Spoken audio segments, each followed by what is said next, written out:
Hey everybody, welcome to your Teachable Mondays. A little bit of a snowfall overnight, so I hope everybody's staying safe as they are traveling to and from work. But just a couple of things that we're going to work at today. We're going to look at the Pauline Epistles. We walked through the book of Acts last week, and so now we're going to kind of just quickly survey the writings and works of Paul because we could spend time working at all 13, but I think it'll just be easier to sum all of those up into one nice cohesive video for you. So, Paul's first letter was written about anywhere between 49 and 55 AD. Some would plant this letter, if it was closer to the 55, as being a later letter written, but most historians would agree between 49 and 50. And that's the letter to the church in Galatia, so book of Galatians. And Paul is writing this to essentially rebuke the early church because they were allowing the Judaizers, which was an early heretical group, to seep into the church and to influence the teaching. And these individuals were proponents of the Jewish traditions. They kept the feasts and they made the men get circumcised if they were to be a quote unquote true Christian believer. One, to believe in Christ, you must fulfill all of the Jewish ordinances and laws. And so Paul's writing to rebuke that and say, no, this is contrary to the gospel that I give. And so he goes on to actually say in Galatians 1 that if anybody, me or an angel or anybody at all, brings to you a different gospel than what I've already brought to you, let them be accursed. So then Paul moves on to write to the church in Thessalonica. There's two letters there, 1st and 2nd Thessalonians. And these come about 51 to 52 AD, somewhere in there. And the letters here are more of a reassurance to this church because they were under the influence of that Christ was going to return so immediately that people would miss out on that if they had passed. And so they were losing a lot of their elders in the church. And Paul turns to write them with the comfort and drawing to us the connections of the resurrection that he's asserting to say, no, there will be many of us who pass on. But when Christ returns, those who are dead in Christ will rise first, and then those remaining alive will then be caught up with him. And so there's a lot of encouragement and trying to kind of articulate understanding in these letters, but most of 2nd Thessalonians is built around that reassurance. So a good letter to dig into. Paul moves on now to 1st and 2nd Corinthians. These are written about 55 to 56 AD. Both letters, actually, interestingly enough, 2nd Corinthians by some theologians is kind of chopped into two books because the change of attitude or the change of literature use kind of changes towards the end of the second part of 2nd Corinthians. So some would say that would be 3rd Corinthians, or it would be an added element or an added portion by either Timothy or Titus or another scribe that traveled with Paul. So 1st and 2nd Corinthians written primarily to the church in Corinth. There was a lot of sin that was seeping into the church. There was a lot of unruliness going on, and so Paul is writing to clarify and to set it straight the record. Again, another letter with heavy rebukes in it, but the beauty of 1 Corinthians, and I encourage you today to go read 1 Corinthians chapter 15, and you'll see Paul's explanation of the gospel, and then he rounds out 15 with the promise of the resurrection again. And so that was a lot of what Paul's ministry was built around, was the promised resurrection of Christ.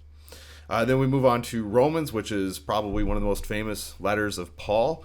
This is one that we are actually currently studying in our Bible study on as we meet every other Sunday. So we're just about halfway through chapter 2, so feel free to join us. But we are, when we look at this book that's written about 57, 58 AD, some kind of can pin it a little bit earlier to about 55 AD.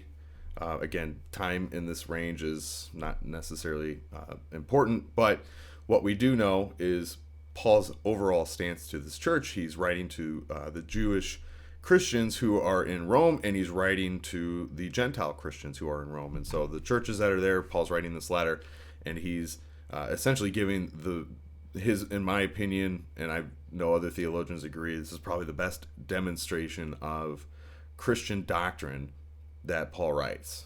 The book of Romans is a profound book. It's 16 chapters, so it doesn't take long to read. I encourage you to read it often. I encourage you to read it probably 3 or 4 or 5 times a year if you can.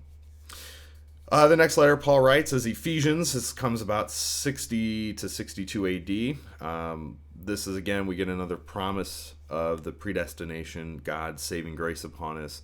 And then chapter 2 gives us this beautiful illustration that we are saved by grace. We are saved through grace by faith and not based upon our works. We have nothing to boast about. So we are saved by faith alone, and it is by the work of God alone. And so that's a really beautiful book to read through. It's not real long. Again, it's only a couple chapters. Shouldn't take long to read, but I encourage you to read it and plant that one into your heart as well. Philippians is another one written between 60 and 63 AD. Now we're getting closer to the end of Paul's life, and he's working actively to either rebuke or give praise to the churches that have deserved it. The church in Philippi had a lot of good things going for them, and so a lot of the letters, the encouragement of Paul to them, but again, there is some rebuke that comes from his writing. The next letter is Colossians. This is written about 61, 62 AD. Then we move on to Philemon, which is a letter written to a slave owner. It's, I think it's 1 or 2 chapters long, so not long at all. Written about 61, 62 AD. And basically what Paul's doing is saying to this slave owner, please allow this fellow brother of ours, because the slave identified as Christian, please allow them to come back into your household without any repercussions. And so it's an interesting letter. It doesn't kind of fit with the normal scope of Paul's writings, but it is one that it does truly see the demonstration of the love of Christ in it.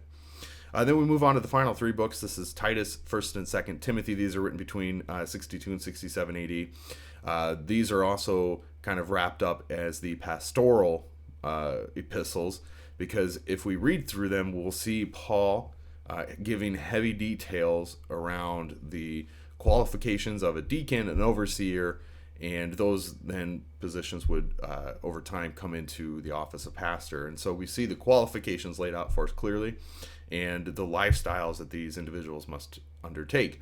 So that's all of Paul's writings in a nutshell. I mean, there's a lot more in-depth study that we can do, and we'll do more in-depth studies during our Bible study when we work through a lot of what Paul writes. After 2 Timothy, Paul is martyred in Rome, and that's the end of his journey. He is now enjoying eternal bliss with the Lord. So we know that Paul's influence and Paul's writing has an impact and has continued to have impact on the local churches from the time he wrote them, from 49 AD all the way to 2022. And so Paul's writings remain crucial and important to the Christian life. And so I encourage you to just spend some time, read through some of his stuff, and really dig into the challenges that he faced and the victories that he had. Another insight would be to read through the from chapters 13 and on in the book of Acts, because you'll start to see a lot of his work and his ministry work and where he was being sent on for mission. So that'll wrap up this. We're going to look at a couple more letters. We'll look at Peter, James, John, and probably Jude next week, and then we'll look at Hebrews by itself and Revelation by itself. And then we're going to move on to the early church, and we're going to build our timeline from there. So that's it for this week, guys. Thanks for tuning in. I hope you have a wonderful week. We'll be back Wednesday for our devotional service. Don't forget, if you've made it this far, there is a soup supper, community soup supper going on at 6 p.m. In the fellowship hall at the Lutheran Church. Please come by and partake with soup and a devotion. I hope to see everybody there. Have a wonderful week. God bless. We'll see you.